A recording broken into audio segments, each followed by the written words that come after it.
Hello, I'm Joanna Toch. This is the Family Law Cafe podcast. Today I have with me Michelle Clarke. She is a criminal barrister and she has experience of working in the criminal courts for over 30 years. She's vastly experienced. We've known each other a long time. We were training together at bar school. So I brought her in because I thought it would be interesting to explore the overlaps between family and criminal law, to explain the different concepts and the different things that we do. So, Michelle, Hi. So tell us about who you are and what you do. I'm a criminal barrister at Church Court Chambers. At the moment, I principally defend, but I have defended and prosecuted for the last 35 years. 5 years. And I remember we were at bar school together. We trained together a long time ago. I don't think we knew each other at bar school, but we then met shortly after that when we were in pupillage. Yes. And I was training to be a criminal barrister myself. Indeed, that's what I did for 8 years. You were training in different chambers. You stuck with it. I deviated into family law. And I know from conversations we've had that there are so many differences. So I think in this podcast, it would be really helpful, I think, if we explained the different concepts, and then there's areas where people may be in the family court and in the criminal court and facing different, it's a different regime, isn't it? It's entirely different. Absolutely. Yeah, so I thought we'd start by talking about the purpose of the family court, and then obviously you can deal with what the criminal court does. Obviously the family court is there to decide issues about the welfare of children. It's not there to judge the adults. That's only secondary to finding out what the right outcome is for the child or children. And so it doesn't have powers of punishment, only if there's a breach of an order. So it's a welfare-based regime. So how does that compare to the criminal court? Well, the criminal court, the similarity between the two courts, I would suggest, is that we both, in dealing with people going through either the criminal or the family courts, are dealing with people at a time of huge stress for them. But with the criminal court, it is because they're being prosecuted by the state. And so if they're going through as a defendant, they are at risk at the end of any process, whether they plead guilty or are found guilty by a jury, of a punishment which could mean they go to prison. And that is very, very stressful for people. Yeah. And in terms of how it's a state that brings the case, whereas obviously in private law, it's the other parents. They're making an application. They're making an application to see their child, to have their child live with them, or for a specific issue order. So the other person in the case is the other parent. Sometimes, obviously, in a care case, that would be the state saying that the care isn't good enough. But really, what we deal with at Family Law Cafe is what's called private law children. And when any decision is taken, so there's sometimes decisions are in a fact-finding hearing in a family case, a decision is taken on what's called the civil burden of proof, which you will know, and I explain to people watching this, is it more probable than not? Is it more than 50%? So something that the court might have to decide, did, let's say, the father assault the mother when there was a handover contact? And so there might be a fact-finding about that. And if the mother proves by it was more probable than not, either 51%, then that is a finding. And there's a binary system. Either it happened or it didn't happen. How does that compare with crime? Very, very different. And I ought to just expand very briefly in that I said it's the state prosecuting. There are a few agencies who are allowed to prosecute as well. That includes trading standards, HMRC, and as we've all probably heard recently, the post office. So it's not exclusively the state, and there is also an ability for individuals sometimes to bring a private prosecution, but that is not the majority. The majority are the state. But the major difference is that the criminal burden of proof, so the state is making the accusation, the state has to prove the accusation, and any jury, before they can convict, would have to be satisfied so that they are sure.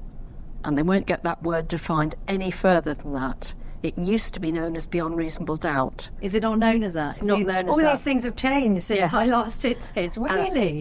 Judges go out of their way now to say you may have heard of beyond reasonable doubt, but the test is, are you satisfied so that you are sure before you can convict?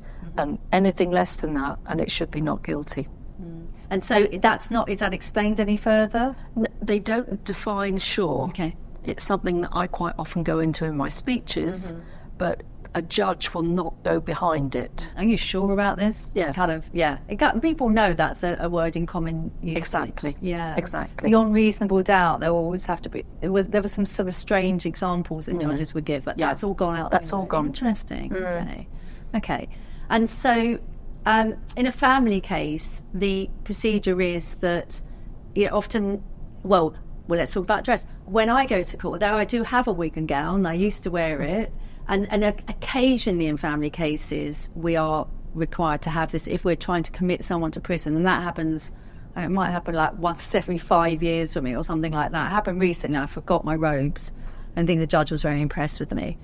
So how about you? What do you wear when you go to court? I wear a wig and gown. And actually, after COVID and CVP, I still have to wear my wig and gown, even if I'm sitting in my living room doing a hearing on the computer. Wow. So it's all about respecting the authority of the court. Yeah. The only time you would tend not to wear a wig and gown is if you are involved in a case with young children, because they're asked whether they want you to wear the wig and gown or not. And if they say they don't, then everyone takes, including the judge, takes off their wig and gown. But So that's really interesting. The child is asked. yes, Okay. yeah. Yeah. But most children actually were quite disappointed if you don't wear I was it, about to say, I'm sure they were like, no, I definitely want to see that. because they've seen it on the telly. Just going to slightly digress, because talking about seeing it on the telly, that is why I became a barrister. It was quite simple. I watched a television programme called Crown Court and they had barristers on it. I thought, I can do that. That looks fun. What was your route into the profession? Well, my route is slightly unusual in that I originally, I come from a long line of police officers. Okay. And I was horse mad, and so I'd originally decided I wanted to be a mounted policewoman. But in those days, you had to be 5'4". Okay. And at 16, I don't think I'd made 5'2", and I had to start thinking, well, if this growth spurt doesn't happen, what am I going to do? Because I thought it was a perfect job that gave you a horse. So I also watched Crown Court and then decided that I quite liked arguing, and therefore I'd divert down that route instead. Did you get the horse? No. I went into the wrong side. I went into crime. It doesn't pay as well. So let's talk about a few overlaps. So I know that if someone wants protection from harm, they would apply to the court either on notice or without notice. Without notice meaning not telling the other side, and submit their application, go before the judge, who would make an order on the basis of their evidence protecting them, and that would be what's called a non-molestation order. And they might make what's called an occupation order, which is occupation of the home usually. And I know that, so years ago, it used to be that if there was a breach of this, they would be brought back to court in the family court, and the punishment would be in the family court. And that's all changed. It's in the criminal court now, isn't it? Have you come across this? Do you ever deal with breaches of non-molestation? Not many non-molestation, but the alternative order, if there are criminal proceedings, is the restraining order. Okay. And that's obviously an order of the Crown Court, and therefore if that is breached, it is dealt with as a breach of a court order, and the courts deal with them very seriously. Yeah. It really is a lucky day if someone has seriously breached a restraining order that they won't go to prison. Yeah.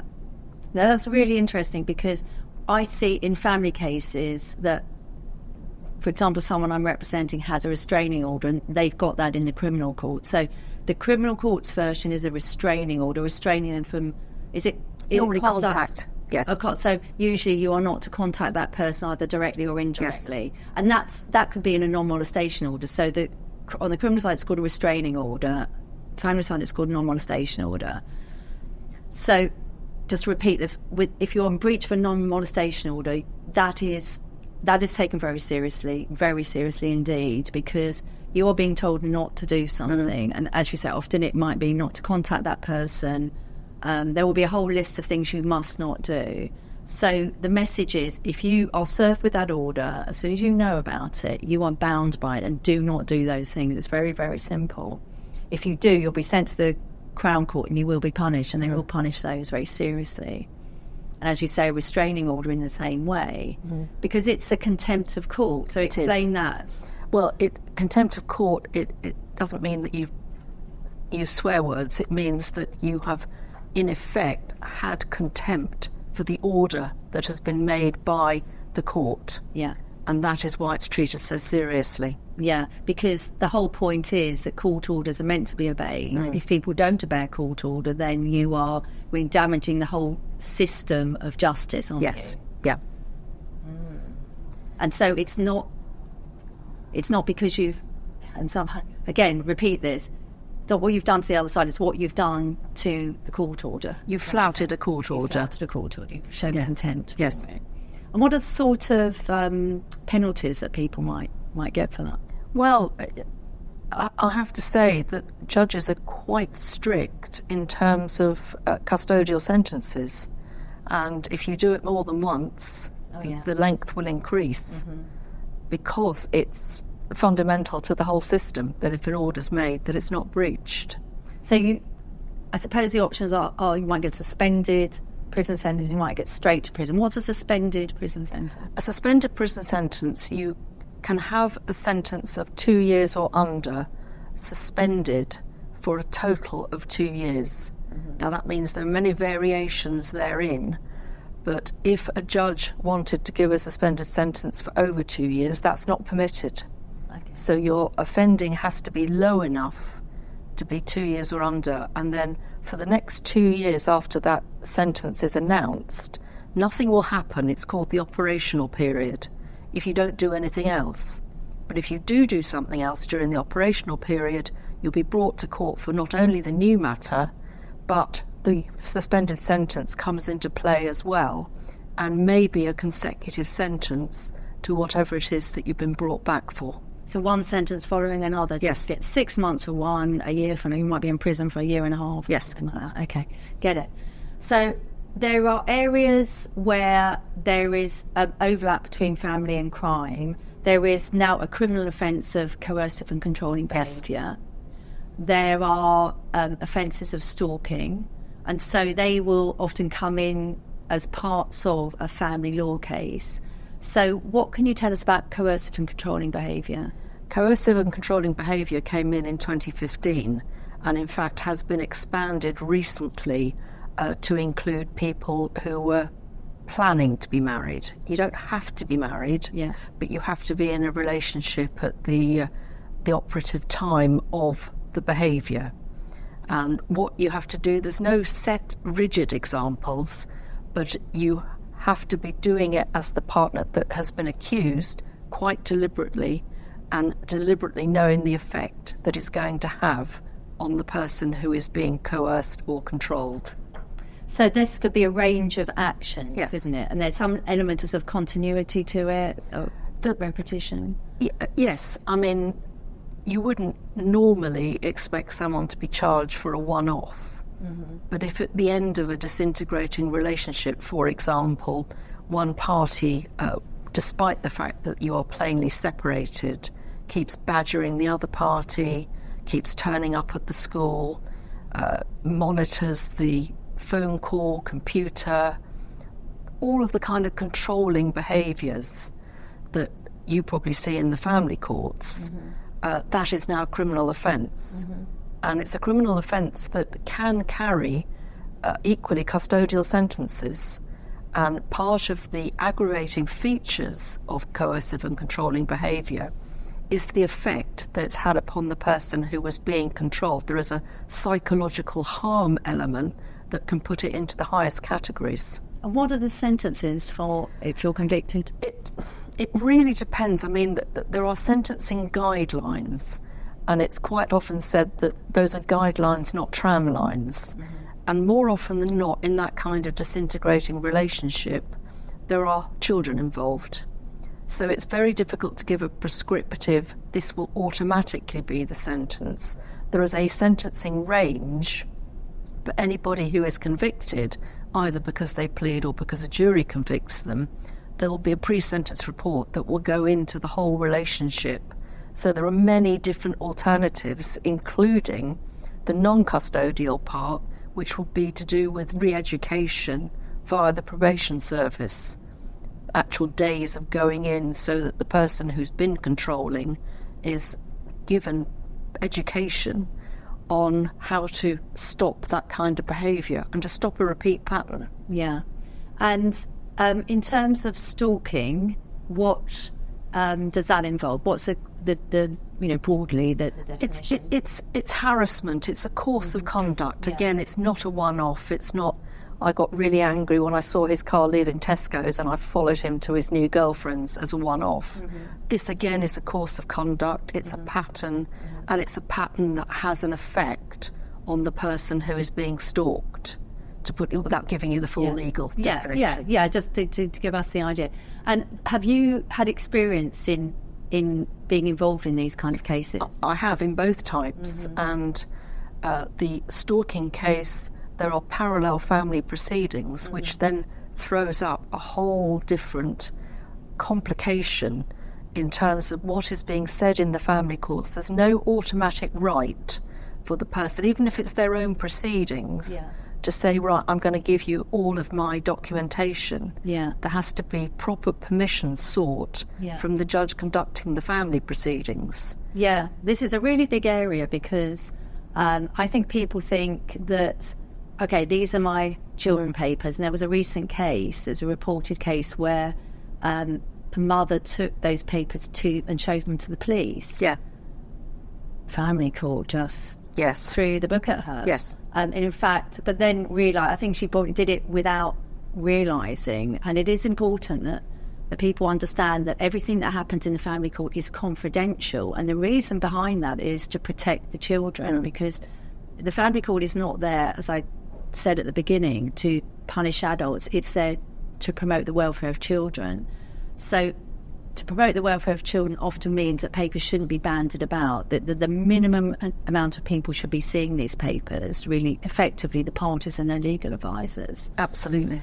So how does it work if you think, well, there's some relevant material in the family case? What would you do in that case? Well, if I was defending, we would have alerted the prosecution to that fact if they didn't know, which would be surprising, but it can happen. The defence have to draft what's called a defence case statement, setting out the nature of their defence and other matters that should be taken into consideration. Now, that should trigger the police of their own volition to make the application to the family court. If there is other material that the defence have become aware of that has not been released by the police, either as unused material or with regard to the test as to whether it assists the defence or undermines the prosecution, to do with disclosure, the defence can make an application, I won't go into the technicalities, but in writing, saying, right, this is what we were expecting to see and we haven't seen it. Judge, we would like that material to be disclosed, and a judge can rule on whether it should be. Yeah, I think I've been in cases, well, I know I have, where these applications are made, and what seems to happen is that the index of the bundle might be released so that in the criminal side they know what the papers are. Because it's really justifying why you should need this. And why would you need that material? How would that help in the criminal side? Well, certainly in the cases that I've done, whether the complainant is male or female, they will have given an account to the police, and that account will be the basis of the prosecution. If in the family court, in their position statements, they've said something that absolutely contradicts what they've said, then it can be used by the defence in cross-examination to do with the credibility of the complainant.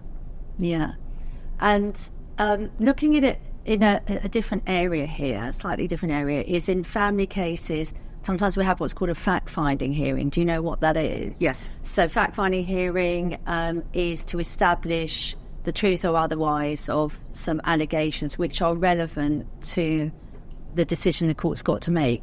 And so sometimes people think there will be a fact-finding hearing about everything everyone says about the other, and that's not true. There's a fact-finding hearing in limited circumstances if it's going to affect, for example, if their father's seeking contact and the mother's saying there's been serious domestic abuse, and that affects whether there should be contact.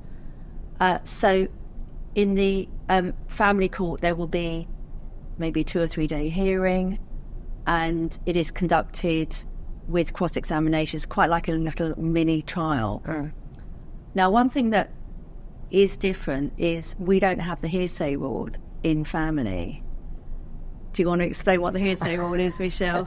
Oh no, the little test. Back to bar school. In a simple way, you know, In a very simple way, if person A says something to person B, and it's only those two present, not the defendant, then that is hearsay, because the defendant has not been there to say, oi, that's not right. Mm-hmm.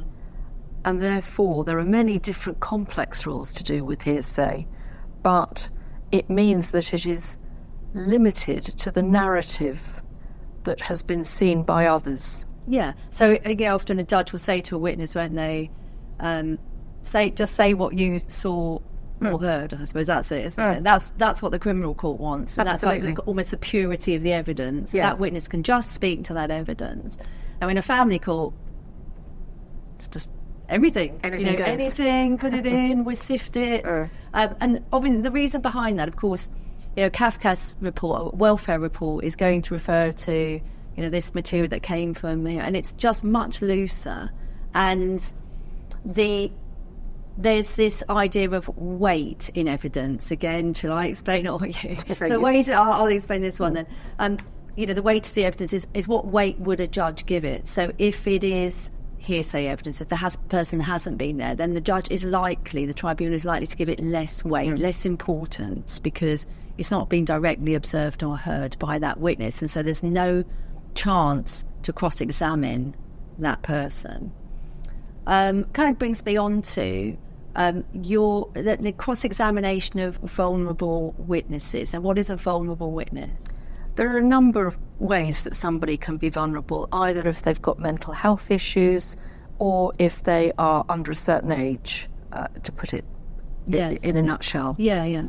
And the criminal bar has gone out of its way over the last 10, 15 years to make sure that there is training for people who are going to be cross-examining vulnerable witnesses. Yeah.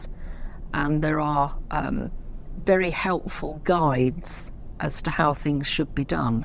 So there's a great perception that when somebody is defending, they're going to be allowed to do anything and say anything.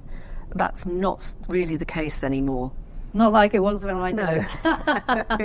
It's like, okay, you can ask anything of a witness. No, go when there's a judge stop too, really. Well, and in fact, actually, to pick up your earlier point about just joking, everyone. If I just say anything, judges giving weight. Yeah. That again is the major difference, because it's not the judge giving. The judge can give a direction to the jury about how they should treat something.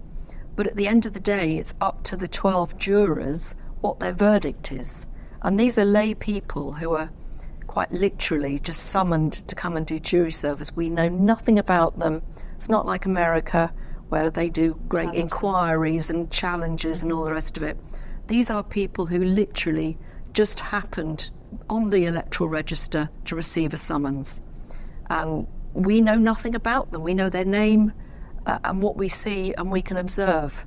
And if they were listening to hearsay, they might give it greater weight. Yeah, it's really complex, isn't it? Once you've heard it, it's difficult to unhear. Absolutely. Obviously, as lawyers, we're trained in certain ways to deal with concepts, and we hopefully we come out of it really understanding the discipline of hearing something but maybe disregarding it because it doesn't have weight or hasn't no probative value. But as you say, people are literally summoned to come and do their civic And duty. the other thing that I think is very different is that you will get some form of ruling from the judge, so you can see the judge's thought process.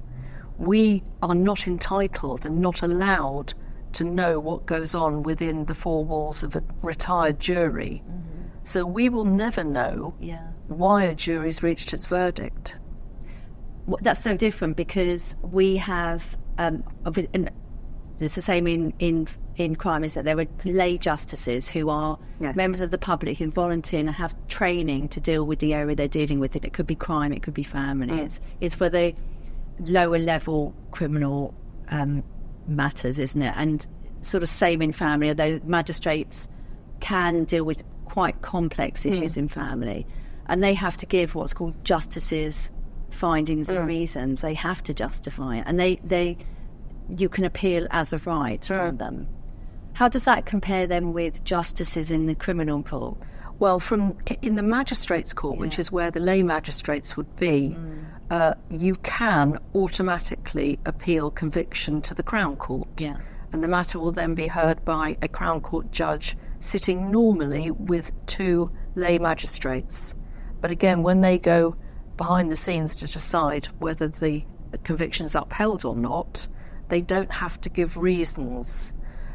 With a Crown Court trial, if I stop you there, because again, there are these different. So what's interesting, you would appeal the magistrate's decision in a family court, and it would go to a single judge, not two magistrates. I know it's just a simple change, and I wonder why that is. Do you have any thoughts? I honestly don't know. Slightly different, isn't it? No, it is a different system. I think it's partly about educating the magistrates, because a Crown Court judge is normally very experienced. And although we don't know what's being said behind the scenes, there may be sort of mini directions from the judge to help steer the lay magistrates. So when they return to the magistrates' court, they've had the benefit of someone more experienced. I also wonder whether it's because we've said in the criminal court the justices don't give findings and reasons, do they? So they give their verdict.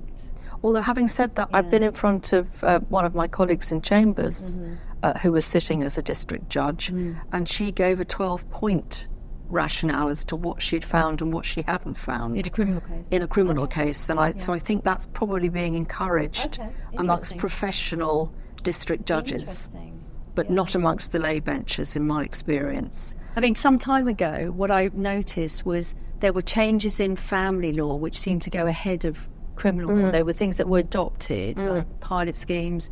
I'm not sure that's quite the same now, but we would do things in family law. For example, we brought in, assuming the whole family law system's a Humvee, but in family law, there was a system that was brought in with a first directions appointment, then a dispute resolution appointment, then a final hearing, like 3 stages. I think that came, and I think something like that's come into criminal law now, hasn't it? I don't think in the same way. No, I think... What are the stages of a criminal trial? Well, if someone either elects from the magistrates' court or is sent from the magistrates' court to the Crown Court, that then starts a whole procedure that starts off with the PTPH, pre-trial plea hearing, in effect, and parties have to fill in paperwork estimating how long the trial's going to take, if it's going to be a contest, and it's at the PTPH that a defendant will enter their pleas normally if there aren't mental health issues, something else. And then the judge will set what's called stage dates. Now, stage dates are stage 1 for the prosecution to serve their primary case, stage 2 for the defence to do the defence case statement and indicate their final witness list. That then may trigger stage 3, which is secondary disclosure from the prosecution. And then there is a stage 4, but normally most cases don't need a stage 4.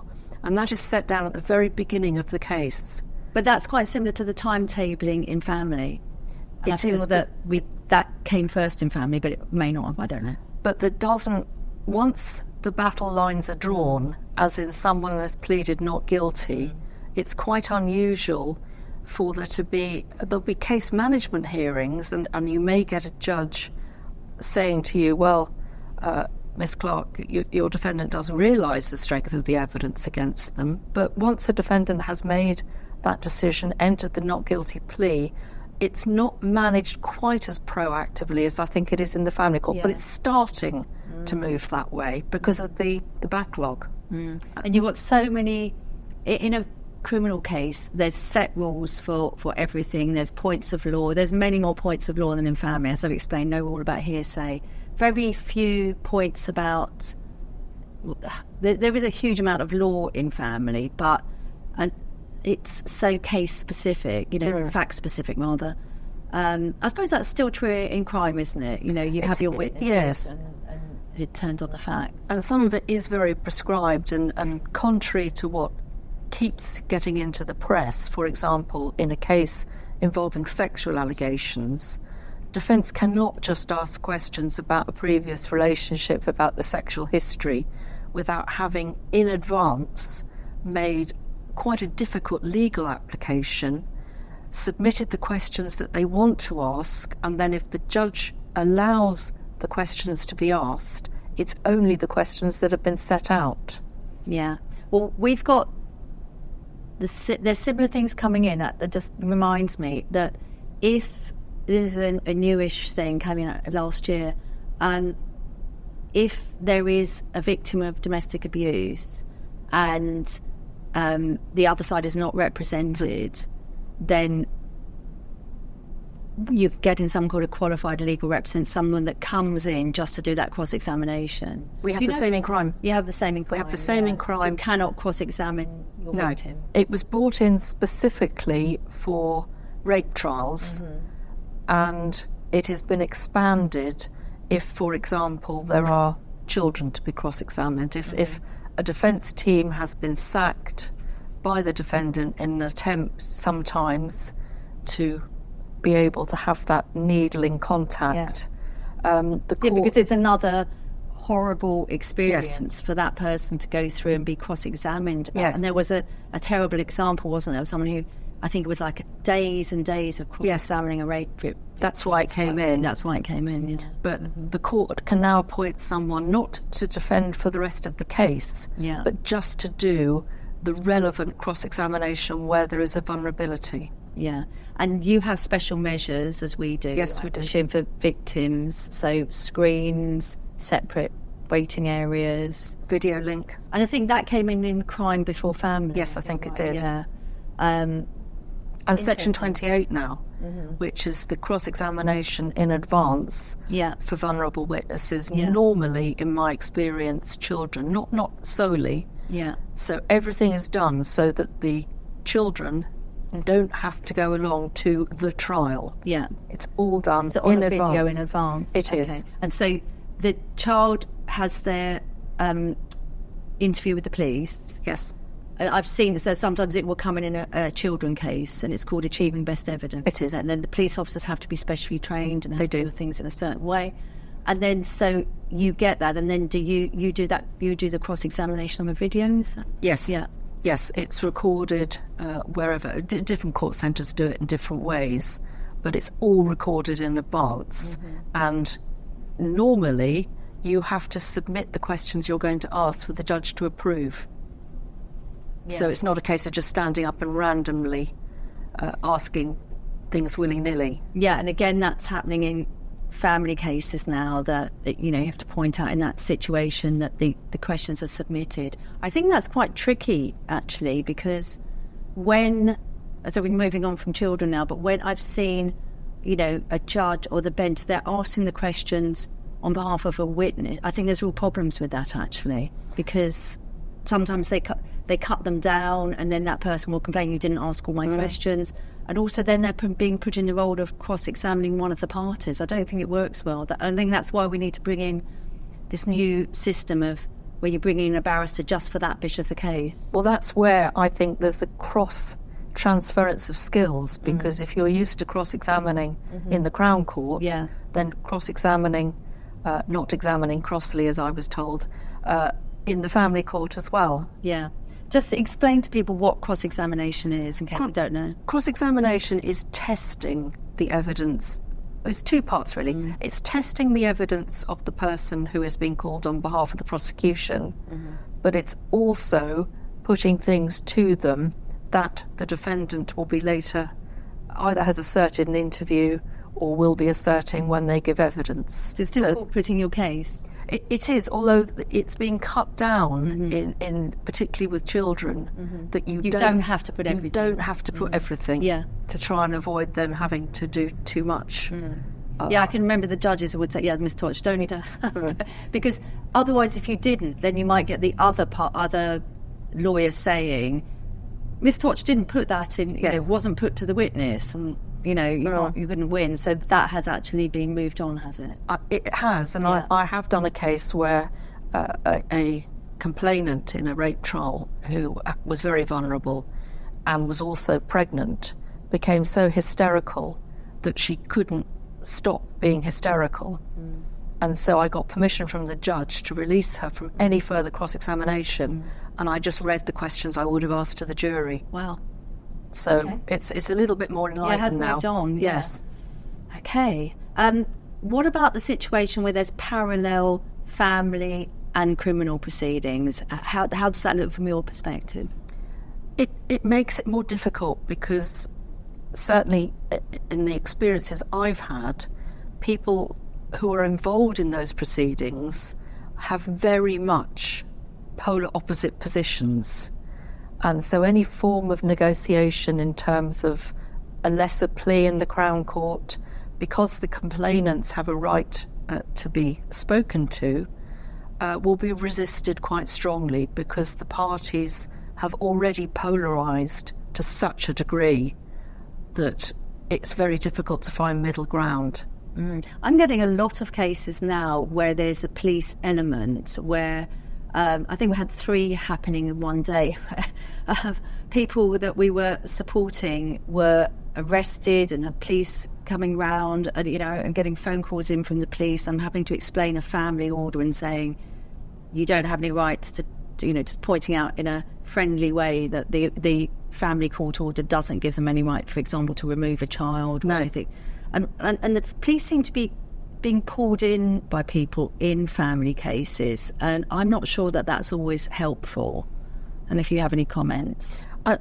It's always so difficult. I mean, I do feel for the police in those circumstances because they want to protect people, and if they're being told that there is a risk to a child, for example, I can see why they may want to get involved, and that unfortunately is how we sometimes end up with these parallel proceedings.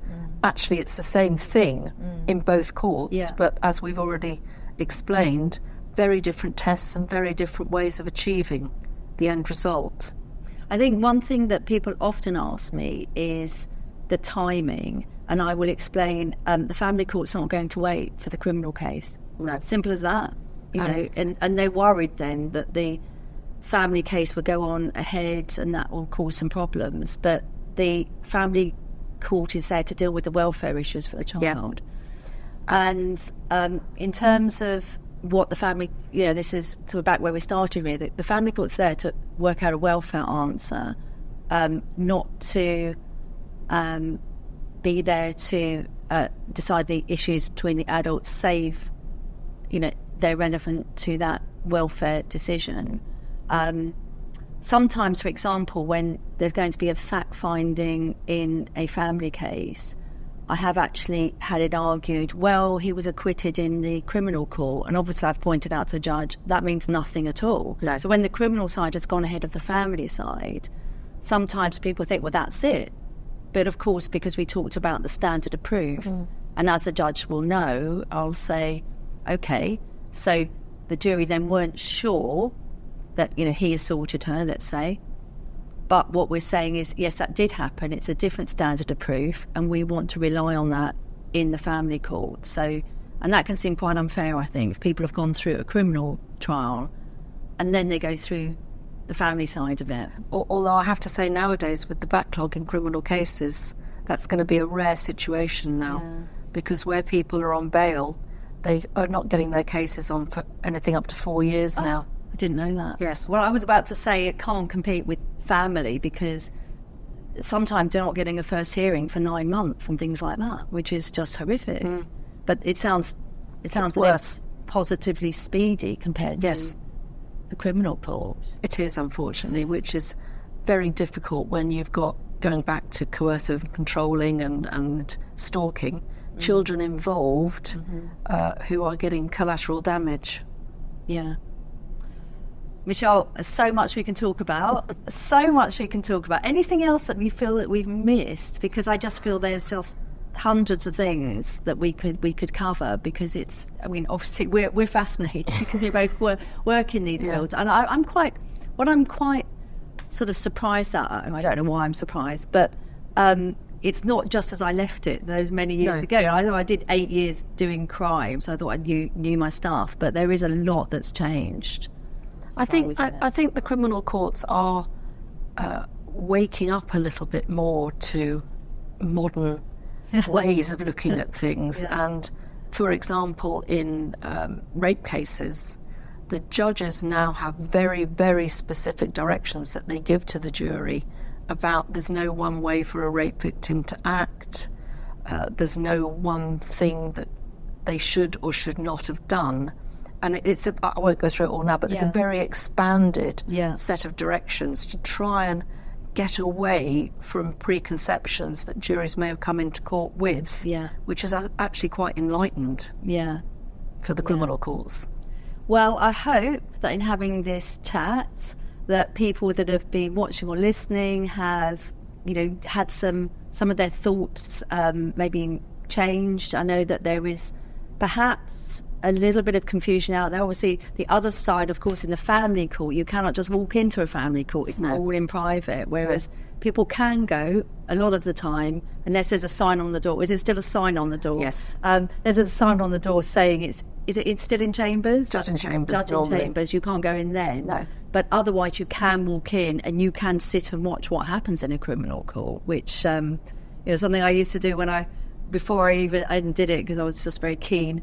But you can't walk in and see what happens in a family court, and so we're trying to get more transparency. That's that people do now. We're trying to report more cases, obviously with Family Law Cafe, trying to get more information out there. But it has been fascinating. Thank you so much. No problem. And do you still love what you're doing? Oh, absolutely, passionate about it. Yeah. And what's what's a driver for you? What do you love about what you do? I think I can make a difference. Yeah. Don't always make a difference, but even if I've just helped someone through the process and made sure they've understood what's gone on and why it's gone on, then I think I've made a difference. Yeah. Well, hopefully we're both making a little bit of difference, even if it's one person watching this. And thank you so much, Michelle. Pleasure. No problem. Nice to see you again.